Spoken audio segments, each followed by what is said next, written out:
I'm going to share with you my story and talking to my parents, actually my mom, about self-harm and the self-harm that I did upon myself. Self-harm is something that a lot of us don't talk about. We don't know how to talk about. We have the scars, but we don't share what is actually happening that triggers us to self-harm or even sometimes reach out to get help. If you're new to my channel, my name is Eric. It's all mental health, mental illness, suicide awareness, sobriety, making sure that you don't go alone in life. If you haven't hit the like and subscribe button, hit that like and subscribe button. I share a lot of experiences, coping tools. I'm not a doctor. I'm not a therapist. I am diagnosed with ADHD, PTSD, GAD, and MDD. I lost a wife and a father to suicide, and I am a recovering addict. I want to share with you the experience that I had talking to my mom about self-harm, because in one of my live streams, somebody brought that up and goes, "Hey, you've self-harmed before. Have you ever talked to your parents about it?" And I had to think about it for a minute. And I was like, yeah, I actually did. When I was younger, I had talked to my mom about my self-harm. Well, the biggest form of self-harm I did when I was younger was I used to hit myself. I would actually pretty much get in a fight with myself, and I would leave bruises on my face. I would get to the point that I was dizzy. I would feel nauseous because I literally hit myself that many times that hard. And it was all out of the fear of failure. I felt like I was letting people down. I felt that I needed to be punished. I felt that I wasn't heard. I wasn't understood, and that it was all my fault. And it was something that I would carry on me. And one of my releases was that form of self-harm. When I was younger, this is talking middle school, this is right before I got diagnosed with ADD, and what kind of started the whole conversation of what I'm struggling with, I started talking to my mom about self-harm, and I actually told my mom that sometimes when I feel like I failed or let them down, that I hit myself. And I was scared to do it. Being ADD and ADHD, you don't always think things through, and so I kind of just blurted it out one morning. My mom actually looked at me and she understood. My mom had actually self-harmed the same way as I did. And when we started sharing about our triggers were like the same. And I remember being a kid, and I'm getting goosebumps thinking about this because I still talk to my mom today about it. That when we feel like we're a big enough failure or that we failed enough, that we would take it out on ourselves because we felt that we had to be punished, that we weren't understood, we weren't listened to. And that I was struggling with this, and I asked for help. And I told my mom that I would punch pillows, and then after punching pillows and that wasn't doing anything for me, I would hit myself. And she started sharing with me of how she did the same thing. And she did the same thing even when she was younger. That conversation alone, one, was scary. I didn't think it through what I was really telling her, which I think was a good thing. I've recommended people when they are struggling with self-harm, when you're struggling with talking to people about what you're going through, is even writing them a letter. But my mom and I always had a very open relationship, and I was always closer to my mom than I was my dad. I found that most of the time as kids, we're closer to one parent than we are another. And sharing this with my mom and her being able to understand and us being able to talk about it and me being comfortable enough then to start opening up of this is what makes me feel like a failure, really actually increased the bond that I had with my mom. We have actually a really good relationship. We do talk a lot. She's been there a lot for me when I've needed her. And it's something that I wouldn't have ever traded. I'm glad that I ended up speaking to her about this. And it is scary. It's one of those that we don't feel that anybody understands. I remember when I was talking to her about it, I didn't feel that she'd understand. I felt that I'd probably get in trouble. I'd get yelled at. And I didn't. Instead, it started conversation.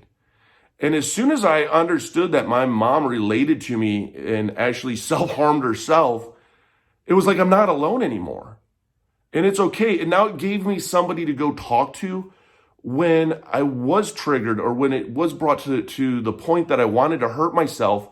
Like I would go to her and I would cry and I would break down and I'd let her know what I'm going through. And just having that support usually prevented me from self-harming. It wasn't until later on in life when I started drinking a lot and fucking up my whole life that I started self-harming again. As a kid, though, I had stopped self-harming for a long time when I had lived at home because anytime anything was struggling, I would go to her and let her know exactly how I felt. And she would give me that just positive reassurance that you're not a failure. You're not letting anyone down. We're proud of you here. Here's maybe where you can do a little bit better. Instead of me just taking all the shit, holding onto it on my chest and feeling that I'm alone and that nobody understands. And now that I have to be punished for letting everybody down, even though I haven't. Having that positive reinforcement, having people actually let you know that you haven't let them down or you haven't done anything to hurt them, made such a difference. And when I became more comfortable about talking about that, I started even opening up and sharing about my frustrations with school, my inability to be able to study, having trouble in class, just paying attention, to later on getting diagnosed with ADD, later on then being prescribed Ritalin, and watching just my life become a lot easier where I wasn't struggling. One of the most difficult things is when we're struggling with our thoughts and we isolate ourselves and we don't tell anybody. And not all parents, I get it, are understanding. Not all parents are going to sit down and have that conversation with you, but at least that's where it starts at. And it's worth a try, because my mom, if you ever met her, she is one of those people that you wouldn't probably want to ever talk to her about something like that, because she doesn't seem like the understanding type. And for her to actually be understanding, willing to take the time with her son and start that talk of, why do you feel this way? What do you do? Here's what I did. I did the same thing. And having that ability to relate and connect, it made it easier for me to go to somebody when I was struggling. It made it easier for me to be able to talk about my feelings, because one of the worst things that we do is we bottle it all up inside. We don't share any of it. It becomes like a volcano. When it erupts bad. And next thing you know, we have scars on our arms. We've hurt ourselves, possibly even gotten worse than that. Talking about it, getting that shit out, it does help. Having somebody that understands does help. And that's why I feel it's always so important to go to family members and to friends and talk to them about what you're going through. Go to whoever you're closest to and talk to them about what you're going through. Not everyone's going to be able to understand, but I guarantee you, you're going to run into somebody that can relate.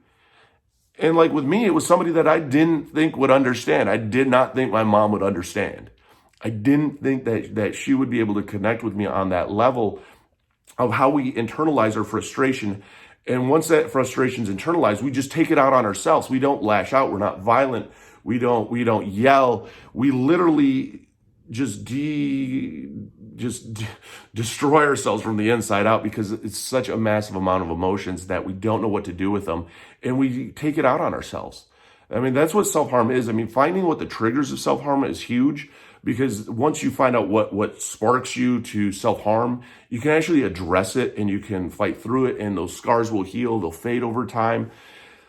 It's when you work with somebody, they can see it from that logical view, though, that they're not involved in it. So they can give you that positive reinforcement. They can sometimes say what maybe we need to hear that we're not hearing in our own head. That's saying, hey, it's okay. It's all right. What you're going through is this. Let me help you. One of the strongest things you can ever do is reach out and ask for help. And so many times we don't ask for help. We don't reach out for help because we feel that no one will understand. And we have to keep reminding ourselves that that's not true. That's not real. And family, a lot of times with family, you're going to find that one family member that really does care about you. They really love you and they want to help you. And if you never talk to your family about this, talk to them about it. Write them a letter of what you're struggling with.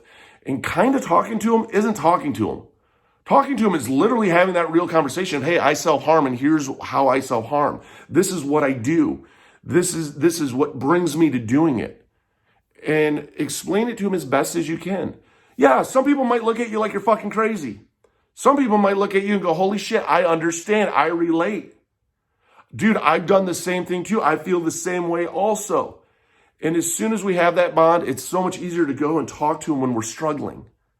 So reaching out and finding that family member, finding that friend that relates, helps fight those urges, helps calm those urges, helps us know that we're not alone. The best thing I ever did was reaching out to her, because later on I found once I was able to open up to her about my self-harm, I was able to open up to her about so many more things that I was struggling with. And even later on in life, we've always had that ability that I can actually sit and talk with her. And I can share with her the shit that's going on. You know, the shit that we don't share with our spouses, the shit that we don't share with our friends, the shit that we don't share even with our therapist. I can share with my mom because I have that bond with her, because I started that communication at such a young age. Take the chance, reach out and get that help, because you are so worth it. And you have to remember that they love you, and have that clear communication. And they might get a little frustrated. They might get a little mad. And you have to realize that sometimes that comes from the part that they feel maybe that they failed you. You have to take in other people's feelings also, not just your own. And when it passes, if that passes, that communication, that openness is there. That trust is there. And you know what? You can work through it together. So take that risk, reach out. Believe me, it's worth it. Talk to your family if you're self-harming. I'm glad that I did. I mean, if you haven't hit the like and subscribe button, hit the like and subscribe button, comment down below.